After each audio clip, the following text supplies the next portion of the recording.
Howdy guys, Ponchato here, and in this video we're going to be taking a look at the benchmarks for my sleeper build, this time with a proper 8 GB of memory.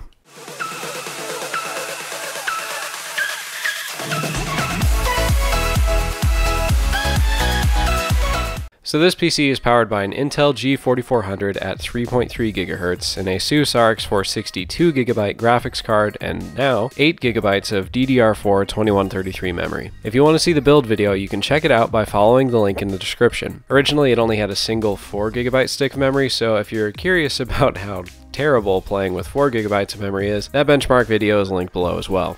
Right now, my benchmark lineup consists of 4 games that cover a decent mix of CPU and GPU intensity: GTA 5, Battlefield 1, Just Cause 3, and Deus Ex: Mankind Divided. I'd like to keep the benchmark list short so I'm not boring people with every single release. But, after all, these videos are for you guys, so if you'd like me to include another game, let me know in the comments. First up, GTA 5. I used the last portion of the built-in benchmark to collect data since it includes lots of movement across the map and involves NPCs for a good estimate of in-game performance. Here are the frame rates. At first glance, it looks like playing on normal, the lowest settings, would give you the best performance, but the issue with using minimum and average frame rates on low-end PCs like this one is that these measurements don't show stuttering. In reality, despite high settings on DirectX 11 having the lowest average frame rate, it actually gave the smoothest performance. You can see that if you look at this, the frame times from the benchmark. This graph shows the amount of time in milliseconds that it took to render each frame. Lower is better, and those tall spikes indicate stuttering, frames that took a long time to render. Over the course of the roughly 2-minute benchmark, the game only stuttered, or lagged, though that's not the correct term for it, in 9 frames, and even in the worst case, it was still under 300 milliseconds. Considering the total cost of this computer was under $400 and the processor choice was admittedly terrible, that's not too bad. Just to give you an idea of how bad it was with only 4 gigs of memory, the original amount, here's a graph with the 4 GB frame times in red. Yeah, not pretty.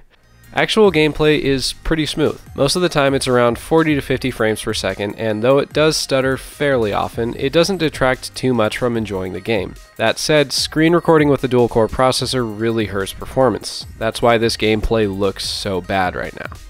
Next, Battlefield 1. To benchmark it, I played the first 2 minutes of the first campaign mission. The game doesn't have a built-in benchmark, so to ensure consistency, I repeat the same run 3 times at each quality preset and perform as close to the same actions as I can each time. Here are the frame rates. At low and medium settings, the game averages above 40 FPS and never dropped below 30. Not bad.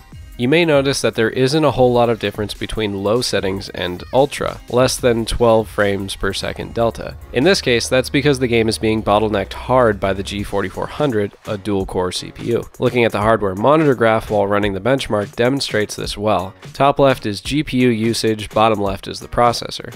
You can see that the processor stays completely pegged essentially 100% of the time, while the GPU usage dips to 0% pretty often. What this means is, basically, the GPU spends a lot of time waiting for the processor to catch up, so it just goes idle half the time. Here are the frame times from the benchmark on medium settings. You can see it's not terrifically consistent. Some frames only take 8 milliseconds to render, some take more than 50, but generally the game keeps frame times reasonable and doesn't stutter, at least in single player.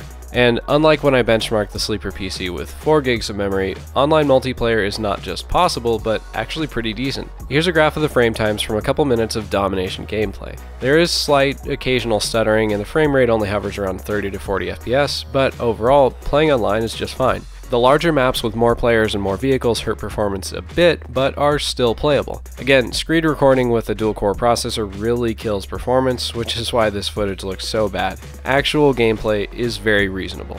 Third in line is Deus Ex: Mankind Divided. This game and Just Cause 3 are the most intensive. Deus Ex tends to be more GPU focused, while Just Cause 3 tends to stress the processor more. Sort of. I'll get into that in a minute.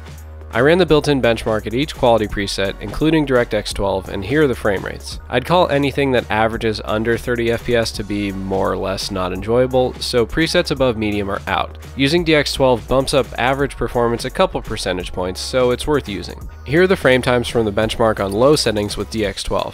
Of the games I benchmarked, Deus Ex was actually graphically the most consistent, at least in the benchmark. Actual gameplay is acceptable in low intensity situations, but as soon as I got to the first major fight, the game gets slow. Real slow. Like freezing every few seconds and frame rate through the floor slow. Deus Ex is the least forgiving when it comes to using a dual-core processor, and even when I wasn't screen recording, the game would freeze for multiple seconds at a time. Because of the terrible performance in even slightly complex scenes, I'd call it essentially unplayable. Last, Just Cause 3. I like Just Cause 3 because it seems to be completely arbitrary as to what systems it runs well on. For the benchmark, I grappled over a field, deployed the parachute, and floated toward a town. Here are the frame rates.